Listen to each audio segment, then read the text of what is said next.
dialektika Al-Quran dan kebudayaan. Pertama, kita bahas dulu dialektika Al-Quran dan kebudayaannya. Dialektika Al-Quran dan budaya adalah sebuah komunikasi dari dua arah antara Al-Quran dan budaya masyarakat. Fenomena ini juga sering disebut sebagai living Quran, yakni Al-Quran yang hidup di tengah-tengah masyarakat. Nah, menurut Al-Sadikin,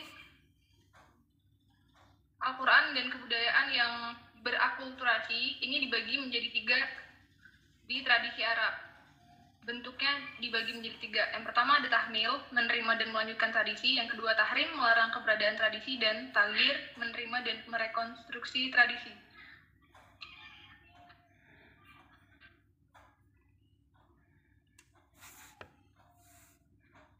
Baiklah, yang pertama tahmil, adoptif komplement. Adoptif yakni kata lainnya adopsi. Jadi dia mengadopsi tradisi dari Arab dan melanjutkannya. Sikap ini ditunjukkan dengan adanya ayat-ayat yang menerima dan melanjutkan keberadaan tradisi serta menyempurnakan aturannya. Meskipun dia mengadopsi tradisi teman-teman, tapi dia nggak langsung menerima dengan secara mentah bentuknya gitu, tapi diolah lagi sehingga aturannya menjadi sempurna. Contohnya perdagangan. Masyarakat Arab pra-Islam juga sudah berdagang teman-teman. Berdagang itu sudah menjadi kegiatan sehari-hari masyarakat Arab gitu. Tapi ketika Islam datang menyempurnakan perdagangan tersebut. Jadi perdagangan Arab pra-Islam itu masih dicampur baurkan antara perdagangan dengan kebatilan. Jadi masih ada riba-riba dan lain sebagainya gitu. Tapi ketika Islam datang, Islam membedakan antara ini perdagangan dan ini kebatilan gitu. Jadi perdagangan dihalalkan dan kebatilan, riba dan teman-temannya itu diharamkan. Itu teman-teman. Oke. Itu contoh pertamanya perdagangan. Contoh lainnya kebudayaan yang juga masih diterima alias diadopsi adalah penghormatan bulan-bulan haram. Baiklah, sekarang yang kedua ada tahrim, destruktif.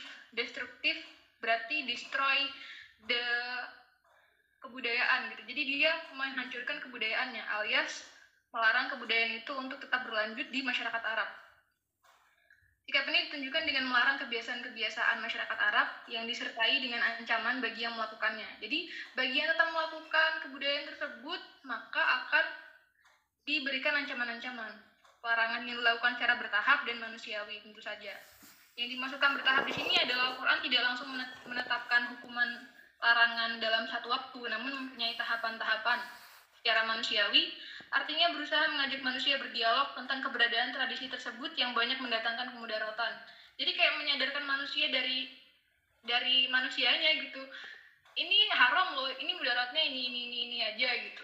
Jadi perlahan-perlahan. Jadi manusia itu biar sadar gitu sepenuhnya. Kalau misalkan tiba-tiba dilarang kan manusia mikir kenapa dilarang gitu.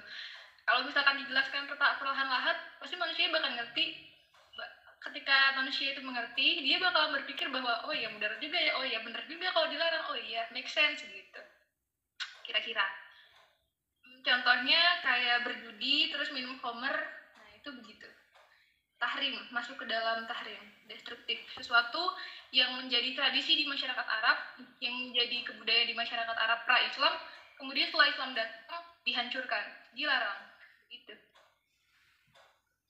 Terus yang ketiga ada taghyir, adoptif, rekonstruktif. Jadi ketika diadopsi, dia direkonstruksi. Jadi ketika diambil tradisi tersebut, ya oke diterima gitu, tapi direkonstruksi lagi, diubah-ubah dalamnya. Jadi diganti komponen-komponen dasarnya. Jadi komponen-komponen dasarnya itu didasarkan kepada Islam gitu. Jadi Qur'ani banget dia, nggak seperti dahulu. Diadopsi, direkonstruksi. Artinya Al-Quran mengakomodasi tradisi dan mengatur kembali dengan kerangka baru. Secara simbolik mungkin tradisi tersebut tetap dipertahankan, tapi ketentuan-ketentuan yang berlaku diubah teman-teman. Nah, perubahan ini didasari oleh dampak nyata dari tradisi tersebut. Jadi dampak nyatanya sudah kelihatan gitu. Contohnya kayak menimbulkan ketidakstabilan sosial dalam masyarakat serta kemerosotan moral. Banyak tradisi Arab yang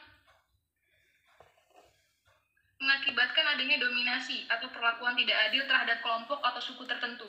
Tadi kan di awal sudah dijelasin ya kalau masyarakat Arab itu sangat menjunjung tinggi kabilahnya. Jadi nasionalismenya itu belum kebentuk, teman-teman. Jadi kadang ada perlakuan-perlakuan yang menyebabkan dominasi, perlakuan tidak adil terhadap kelompok suku tertentu gitu. Namun keberadaan tradisi tersebut sudah menjadi bagian yang tidak dapat dipisahkan dari sistem sosial. Selanjutnya, rekonstruktif harus diambil.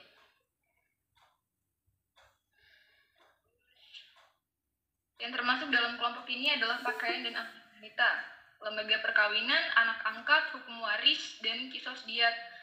Contohnya masalah pakaian, Al-Quran merubah model pakaian wanita Arab yang sebelumnya dianggap kurang sopan, seperti pakaian panjang yang dipakai tapi kelihatan betisnya, terus dadanya terbuka tanpa ada kain penutup. Pokoknya Al-Quran merekonstruksi model berpakaian wanita Arab dengan model yang ditawarkan Al-Quran agar lebih sopan dan bermartabat. Terus yang lain juga masalah waris. Sebelum Islam datang, alias masyarakat Arab pra-Islam, wanita itu nggak dapat waris, teman-teman. Jadi ketika Islam datang, direkonstruksi itu tradisi waris tersebut, wanita jadi dapat bagian. Kira-kira begitu penjelasan tahmid ceritanya di belakang. Saya kembalikan ke moderator. Terima kasih. Al-Quran ya, diturunkan oleh Allah Subhanahu wa Ta'ala bukan dalam ruang ataupun dimensi kosong. Ya. Nabi Muhammad SAW hidup di tengah peradaban-peradaban ataupun budaya-budaya ataupun sistem sosial yang sudah ada sebelum wahyu diturunkan oleh Allah Subhanahu wa Ta'ala. Ya, sudah ada nilai-nilai yang ada yang berkembang di tengah masyarakat.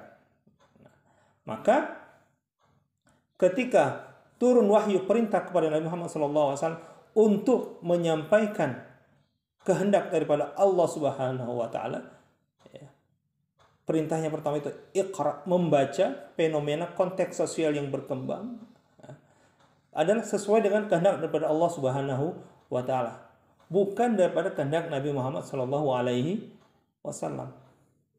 Ya. Jadi tadi saya sampaikan bahwasanya tersirat dari apa yang disampaikan oleh pemakalah seakan-akan ya bahwasanya apa yang dilakukan adalah ajaran kehendak daripada Nabi Muhammad SAW. Bukan, ini adalah semuanya adalah kehendak daripada Allah Subhanahu wa Ta'ala. Saya gambarkan tadi ya bagaimana ketika Rasulullah SAW ditegur oleh Allah Subhanahu wa Ta'ala secara langsung ketika kaum Yahudi mempertanyakan tentang kisah Ashabul Kahfi. Nabi mengatakan bahwasanya besok pasti akan aku jawab. Maka langsung ditegur oleh Allah Subhanahu wa Ta'ala, wala taqulanna li syai'in inni fa'ilun dzalika ghadan. Dan illa ayyasha Allah, kecuali setelah Allah menghendaki. Nah, ini harus dilepaskan dimensi kemanusiaan.